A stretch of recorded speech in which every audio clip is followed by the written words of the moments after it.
बहुत मन करता है, ये आपके जो कमेंट है, जो आप कमेंट करते हैं, वो बिल्कुल ग्लूकोन डी का काम करते हैं हमारे लिए, एनर्जी का सोर्स है, और इसीलिए हम पूरी ताकत लगा देते हैं पूरी लेक्चर लेने में। इसलिए आप कमेंट अवश्य करना बेटा, अवश्य कमेंट करना। बढ़ते अगले प्रश्न की तरफ। आर्टिकल आपका question number 27, UPSC is a constitutional body to conduct examinations for appointments to the service of the union and the service of the state respectively under article.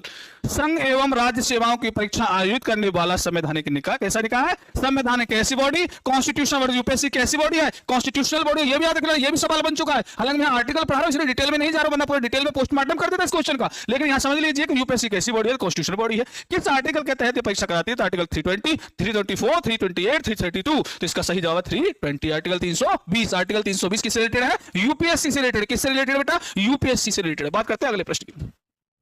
Which article of the Constitution of India deals with the conduct of business of the government of a state? Which article of the Constitution of India deals with the conduct of business of government of a state? राज्य सरकार के कार्य संचालन से संबंधित कौन सा अनुच्छेद है? तो इसका सही जवाब बेटा आर्टिकल 166, अनुच्छेद 166। कौन सा? अनुच्छेद 166। किसकी बात कर रहे हैं हम? राज्य सरकार के कार्य संचालन, राज्य सरकार के कार्य संचालन की बात कर रहे हैं, तो अनुच्छेद 166।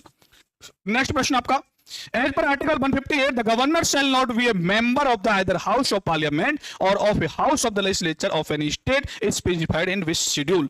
अनुच्छेद 158 को सही अनुच्छेद भी याद रखना है। किस अनुच्छेद की बात कर रहे हैं हम? अनुच्छेद 158 की बात कर रहे हैं, के अनुसार राज्यपाल संसद या किसी राज्य के विधानमंडल का सदस्य नहीं होगा। ये किस अनुसूची में लिखा हुआ है? तो बेटा ये लिखा है फर्स्ट शेड्यूल में। किसमें लिखा है? फर्स्ट शेड्यूल में लिखा हुआ है। नेक्स्ट क्वेश्चन आपका, which of the following articles of the constitution of India deal with the citizenship. नागरिकता से संबंधित प्रावधान किस अनुच्छेद से किस अनुच्छेद तक है? नागरिकता से संबंधित प्रावधान किस अनुच्छेद से किस अनुच्छेद तक है? ये आपसे पूछा है। आर्टिकल 10 से 17, 8 से 15, 5 से 11। क्या है? 5 से 11। सब बच्चे जानते हो, जो तैयारी ढंग से कर रहे नहीं करे तो बेटा जान लो, 5 से 11 में क्या है? नागरिकता है।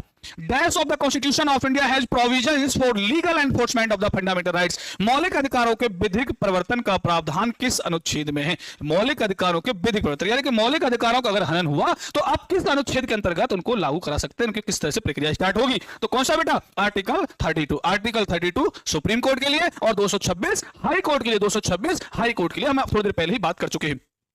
नेक्स्ट प्रश्न आपका, which of the following articles of the Indian constitution are related to fundamental rights. मौलिक अधिकारों से संबंधित अनुच्छेद कौन से? बड़ा ही आसान सवाल है, बहुत बार पूछा गया प्रश्न है, बहुत बार पूछा गया प्रश्न, बहुत बार पूछा गया प्रश्न है कि मौलिक अधिकार कहां से कहां तक है? तो बेटा 12 से 35। 12 से 35। भाग कौन सा है? भाग कौन सा है? भाग तीसरा। भाग तीसरा। कहां से कहां तक? 12 से 35। क्या है? मौलिक अधिकार किस देश से लिए गए? कमेंट में बताना किस देश से लिए गए हैं, ये आप बता रहे बेटा कमेंट में। बाकी सारी बातें क्लास में करेंगे, हम केवल आर्टिकल्स कर रहे हैं। Which of the following amendment acts led to the insertion of article 21A। Article 21A अनुच्छेद 21A किस संविधान संशोधन से अधिनियमित द्वारा जोड़ा गया? अनुच्छेद 21 से किस